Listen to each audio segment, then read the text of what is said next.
Today I'm reacting to your Monday Night Raw Hot Takes. Hot Takes is a weekly video series where I give you all a platform to be able to voice your thoughts, whether those are good thoughts, bad thoughts, or everything in between about the world of professional wrestling. So if you'd like to be featured in the next episode of Hot Takes, make sure that you're following me over on X because I ask for your hot takes there after every episode of Raw, SmackDown, and every single WWE Premium Live event. And if you are looking for my full 30+ minute review of this particular episode of Monday Night Raw, it's already up and available over on patreon.com/SantiZap with footage so that you can see exactly what it is that I'm talking about. Over there, we upload the Raw reviews, SmackDown reviews, and a whole bunch of other videos and series that never get uploaded here because we use real footage over there and it would just get blocked here due to copyright. And as always, don't forget to subscribe to this channel, ring the bell for notifications. If you're a wrestling fan, I am incredibly confident that you are going to fall in love with this YouTube channel because we always upload daily wrestling content. All right, let's see what you guys sent in. I don't care what anyone says, and I can be delusional all I want, but my God, that was the best promo Bron Breaker has ever cut. I know it won't happen because the endgame is most likely Royal Rumble to WrestleMania, but come January 5th,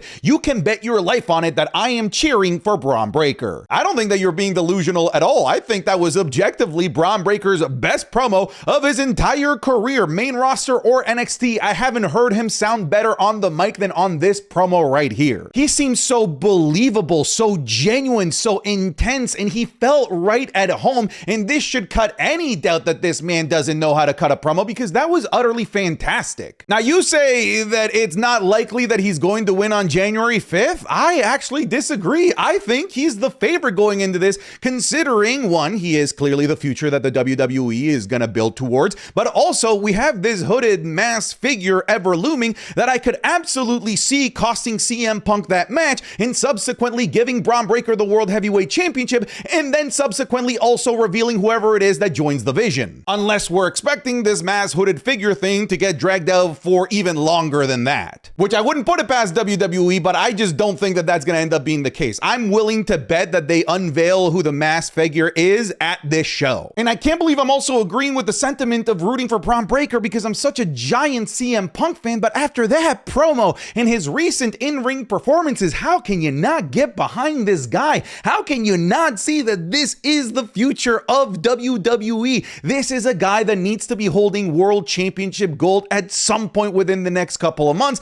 And like I said, I wouldn't be surprised if it's as early as January 5th. This promo was absolutely perfect. This felt like the Bron Breakker promo that is going to shoot him into the main event scene and prove to everybody that this is the future of the company. I don't want to ever hear people saying that he can't cut a promo or that he's not main event ready. One of the common tropes amongst many of the Paul Heyman guys is that they aren't necessarily the greatest on the mic. And I thought that they were going to just simply rely on Paul Heyman as a crutch to Bron Breakker's early portion of his main event run and just allow Paul Heyman to be the mouthpiece for Bron Breakker. So I am glad that they've allowed Bron Breakker to actually break out as a promo artist because my goodness, he was fantastic. Here is my nitpick of the night. This shouldn't have happened on this show. This promo should have happened immediately after he turned on Seth Rollins when he had all of the momentum in the world. Instead, they waited for him to become a background character in War Games, and then he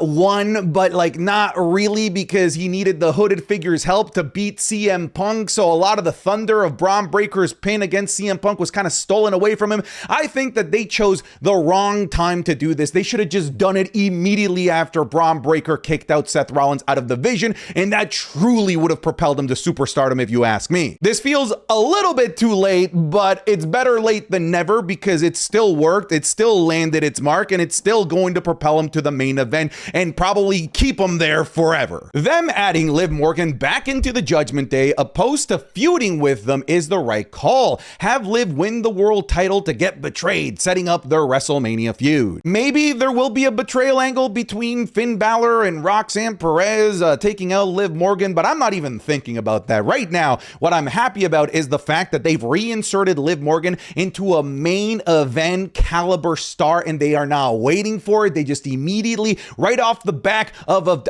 taking out John Cena and helping Dominic Mysterio retain the Intercontinental Championship, boom, she dominates the Judgment Day. Boom, the Judgment Day is back to relevance. Boom, the Judgment Day is back into World Championship contention, and Dominic Mysterio is back to having 2 belts. Liv Morgan right now is the lifeblood of the Judgment Day, which, by the way, much of what happened on this episode, which was Judgment Day centric, wouldn't have worked as well hadn't they done it off the back of John Cena, which is why I've been saying that maybe if this isn't what they were going for, it kind of feels like John Cena putting over the Judgment Day was kind of like Cena making amends for burying the Nexus all of those years ago. Because thanks to them looking as strong as they did against John Cena, they were able to immediately follow up that momentum with a great Judgment Day centric episode of Monday Night Raw. This is why I think it's important that when you have like heat, when you can capitalize on something, to just capitalize on it and not allow that heat to dissipate like they did with Bron Breaker after kicking out Seth Rollins out of the Vision. They did not wait. They took that little heat and they tried to turn it into a spark that might turn into a giant wildfire for the Judgment Day. The most random tag team ever is slowly bringing the division back to life, and the fact that they're doing it just through matches, no storylines, proves that they could have done this a long time ago. They just didn't want to. Yeah, for a really long time throughout the majority of this past year and the previous year, I said that I don't understand why the Raw tag team division can't get off the ground running,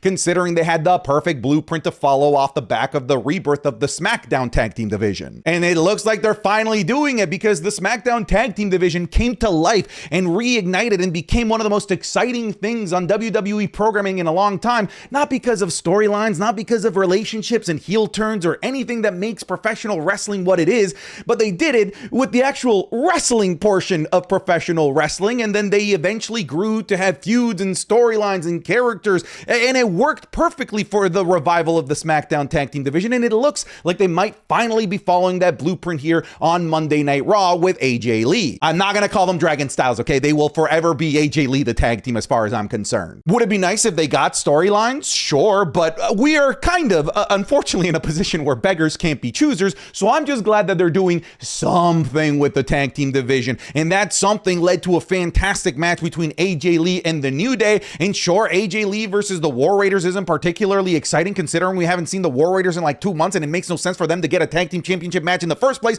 but whatever. They don't need to make it make sense. We just need to see good in-ring action to make people get invested and care about the tag team division like they did with SmackDown, and we're seeing it with Monday Night Raw slowly but surely. I promise you this will work. This is one of those situations where like Rome wasn't built in a day. Just allow the tag team to appear every episode of Monday Night Raw, whether it's the champions or the auxiliary tag teams. You just give them 10 to 15 minutes every episode, and it will continue to slowly build the blocks into what could blossom into a beautiful Marvel statue. Solo Sikoa really needs more love from the fans after this match. Dude balled the F out and had the match of his life with Gunther. Oh, I feel pretty confident in saying that that was Solo Sikoa's best singles match of his entire career. I cannot think of a better Solo Sikoa match than what we had here against Gunther, which I don't know what this says. Does it say that WWE hasn't really been allowing Solo Sikoa to ball out like he clearly can? Or does it say more about Gunther, about Gunther's ability to get the best match out of people? I don't know. But you know what I love about this? I love the fact that it continues the streak of Gunther having amazing match after amazing match after amazing match, because I thought we were going to lose that with the injuries to Penta and the injuries to Sheamus. But clearly Gunther can have a great match with literally anybody if he was able to get an amazing match out of Solo Sikoa. And again, credit to Solo Sikoa as well. But to me, it gives me hope and excitement that Gunther versus LA Knight's going to be fantastic now. And if Gunther wins that Gunther versus John Cena won't just be important because it's John Cena's last match, but it'll be good, like an actual good match. Whatever multi-team match they decide to do with the women's tag teams, it's going to be an instant match of the year contender. Listen, you say whatever multi-team match, you know what you want. You know what we all want. This needs to be a women's tag team TLC, baby. The question is, do we do the 5 teams that they teased, or do we add a 6th team? Maybe we add Nia Jax and Lash Legend, or maybe a team from NXT. Does this happen at John Cena's retirement show, or are they building for this to be at the January 5th episode of Monday Night Raw? Either way, I'm pumped and excited that the women's tag team is as lively as it is, even though I feel still strongly that there's some women in this division that are better suited somewhere else, like the Women's US Championship, the WWE Women's Championship, the Women's World Championship. But nonetheless, I will take this. Listen, with the talent that they showed on this finishing segment on Monday Night Raw, a women's tag team TLC would be an absolute banger and could have the potential to be the best women's match of all time in WWE. Honestly, I still know that they're probably going to feed him to Gunther, but my word, our guy LA Knight just stopped us from seeing the Boar Fest of Jey Uso versus Gunther part 37, and for that, he deserves all the titles. Thank you, Mr. Knight. I think it's pretty clear that LA Knight isn't supposed to be here. You know, he was probably going to lose to Sheamus in the second round. Instead, they had him beat The Miz for a second time in this tournament. But my goodness, the shock, the awe, the utter delight of having LA Knight and Jey Uso's run and prevent us from seeing what would be a literal nightmare of Jey Uso versus Gunther again, which would then, by the way, keep the nightmare alive of potentially having Jey Uso be the one to end John Cena's career. Thank you, LA Knight. You did all of us a service. Now, even though you did us a great service and Jey Uso's no longer in the tournament and we're not going to get Jey Uso versus Gunther, brother, you're going to lose. This was always designed for Gunther's run. This was always designed to make Gunther look strong, to be the ultimate final boss for John Cena. So you're just going to have to do the job here. But it can still be a really fun job. We could still get a really great match out of it. And hopefully these matches, as they continue to see the popularity of LA Knight and his great work in the ring from LA Knight, maybe it'll finally convince somebody at WWE Top Brass to finally give this guy a goddamn chance at something. Not as epic as expected, but pretty okay. It's just that Triple H always hypes up the episodes after PLEs, which could either lead to good surprises or false advertisement 101. I thought this was a good episode of Monday Night Raw. A lot of people were disappointed because they were expecting an epic episode of Monday Night Raw, because that's what Triple H said on Twitter. But I tried to tell you guys, like the last time that he hyped up an episode of Monday Night Raw, to not listen to this dude. He is the promoter. He is advertising. What do you think he's going to come out and say? Tonight's episode is going to be mildly okay. No, he's going to tell you that it's going to be epic. He's going to tell you that it's going to be fantastic and the greatest thing to grace humanity since sliced bread. And it will probably be a lie because he's just trying to get you to watch. It's his job. He's not going to tell you that the episode today is going to be mediocre at best. So because I don't listen to Triple H's promoter speak on social media, I went into this episode just with like no expectations. Just like, oh, like what are we going to get on this episode of Monday Night Raw? And what I got was a delightful episode of Monday Night Raw. Certainly not epic or landscape changing, but a good episode of Monday Night Raw that a lot of people kind of soiled for themselves because they believed in Triple H's promoter words. Jey crashing out and flipping the Prime stand was the highlight of the night. Yeah, it seems like Jey Uso remembered, oh yeah, War Games is over. It's back to the character arc that I was on before all of this War Games stuff for the sake of wargaming. This is why I'm glad that War Games is over, because now the people that had direction before War Games that became directionless or just kind of became an amalgamation of a team with no real individualistic character traits like Jey Uso did, considering he was on this path of becoming a mini Roman and I'm done listening to the voices in my head, and then he went right back to yeet, I'm friends with everybody, hey, let's team up for War Games, and now that War Games is over, oh yeah, that's right, I was doing this whole character arc where I become emo Jey Uso and I don't like anybody and I'm done with the voices in my head and I'm so sad and angry all the time. Thank you for bringing it back. I was kind of concerned that they were going to forget about this entire storyline,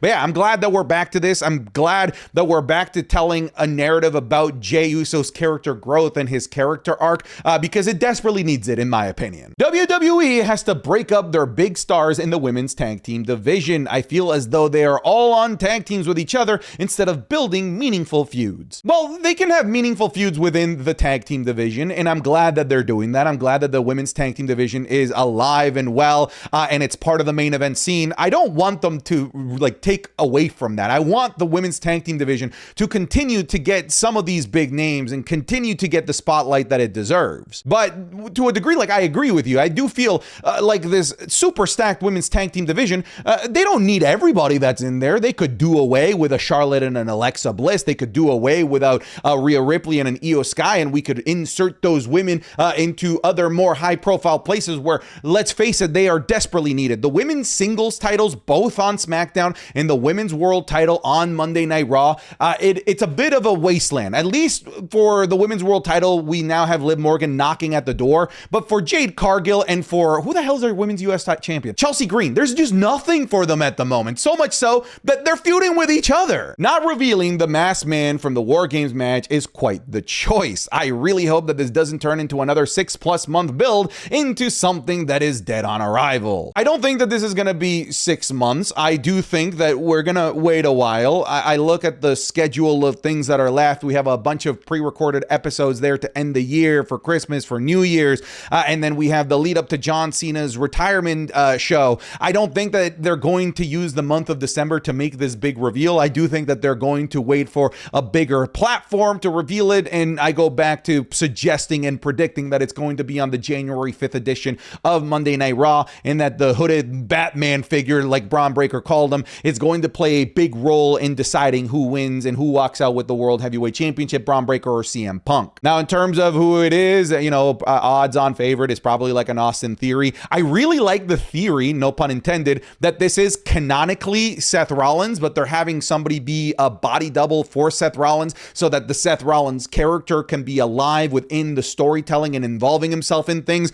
and then he'll be revealed as the actual Seth Rollins when Seth Rollins is actually clear and healthy to go. Or we could go with like more cool options like Chris Jericho, whose AEW contract ends at the end of the year. Oh, which by the way, that makes him into the perfect person to be unveiled on the January 5th episode of Monday Night Raw when he's no longer under an AEW contract. So there's options here. But to drag this out for 6 months, no. It doesn't have the steam for that. I give it 1 month at most. I'm willing to give it 1 month grace period for them to announce this. If they don't do this on the January 5th edition, then I'm out and I don't care. I think this Rio tag team will eventually lead to Rhea turning heel on Io Sky, similar to how Batista turned on Rey back in 2009. We'll get a WrestleMania match between them and Rhea finally gets a win against Io. It's possible, and I wouldn't mind that. I would appreciate a heel turn between these two. It is kind of hard to visualize Rhea Ripley at this point, at this juncture in her career, when she is the most popular female superstar in like all of professional wrestling in general, including all promotions outside of WWE.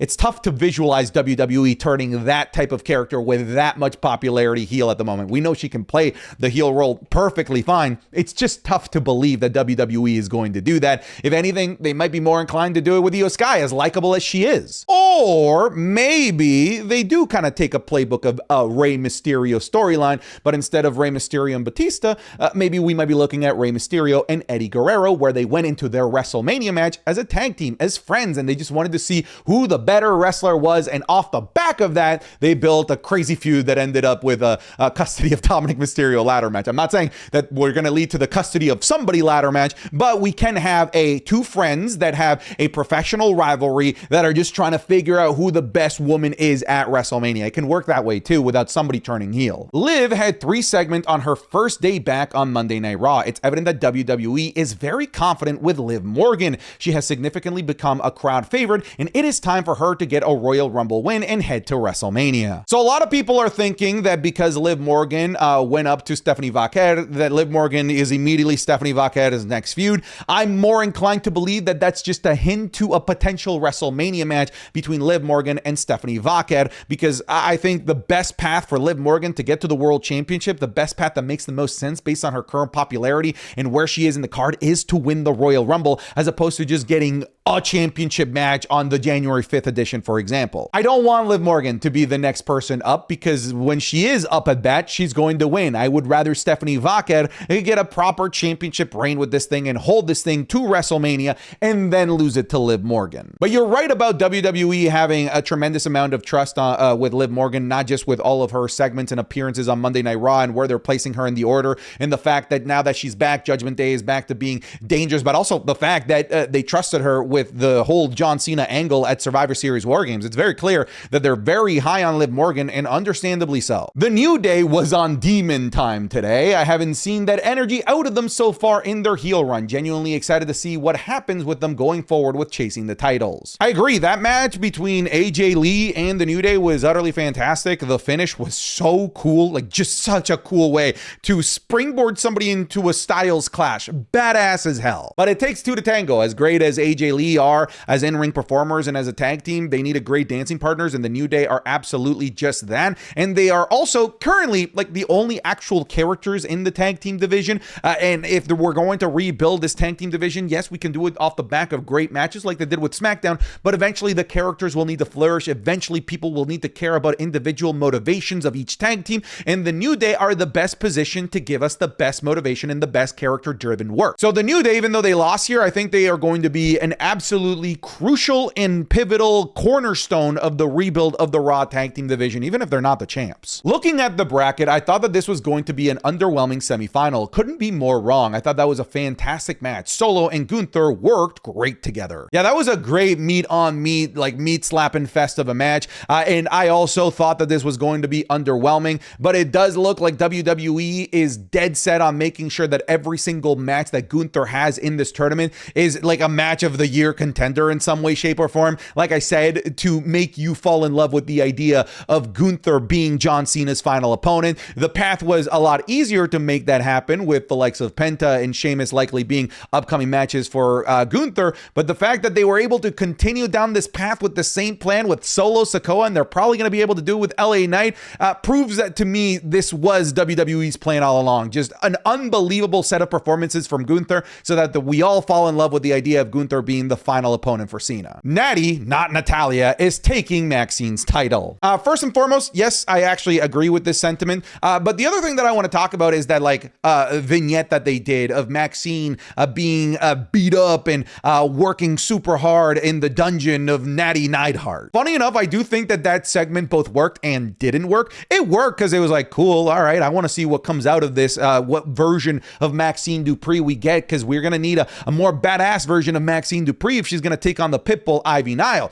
But I actually think it failed at what it was trying to do because it didn't actually get me more excited for Maxxine. It got me more excited for Natalya, and I don't know that that's what they were exactly going for. I'm pumped to see if they actually follow this up with the low-key legend Natty Neidhart, the badass that's been doing some great stuff in some of the indie promotions that she's been working in AAA. I want to see this version of Natty on the main roster. I'm a huge fan of Natalya, but I think in the 2-decade plus career that we've seen her have, we've seen everything that we need to see out of Natalya, but now I want to see what Natty has to offer. I can't be the only one who's getting tweener vibes from Gunther. I noticed it with Javon, I noticed it with Mello, and I noticed it with Solo. I'm sensing a different side of the character, and it's making him much more interesting than he was previously this year. I'm kind of getting that vibe too, especially there in the final face-off with LA Knight and Gunther. It kind of felt like to a degree Gunther was kind of respecting LA Knight, and we even got LA Knight respecting Gunther, and that's usually something that you get out of two babyfaces. I'm not saying that I agree that he's a babyface, but I kind of see where you're coming from. It kind of works like this version of Gunther could work to go up against babyfaces or against heels, as we saw clearly in this tournament going up against a bunch of babyfaces, and then even though it wasn't the plan for him to go up against a heel Solo Sikoa, it was going to be a face Penta, he proved that he can absolutely go up against a heel character like a Solo Sikoa and kind of play the good guy role there. And I thought that he played it pretty good. I don't know that they're going to ultimately go down this path, but I genuinely do see where you're coming from. I find it interesting that Liv didn't really mention the title and instead congratulated Stephanie, but she appeared after Jackie mentioned who's next in line. I think that Liv will win the Rumble, and that's where she'll dethrone Stephanie Vaquer. Yep, so that kind of goes with what we've already talked about, that I don't think that Liv is like the next person up. I think that this was a tease for something further out in WrestleMania, but that begs the question, what is next for our women's world champion?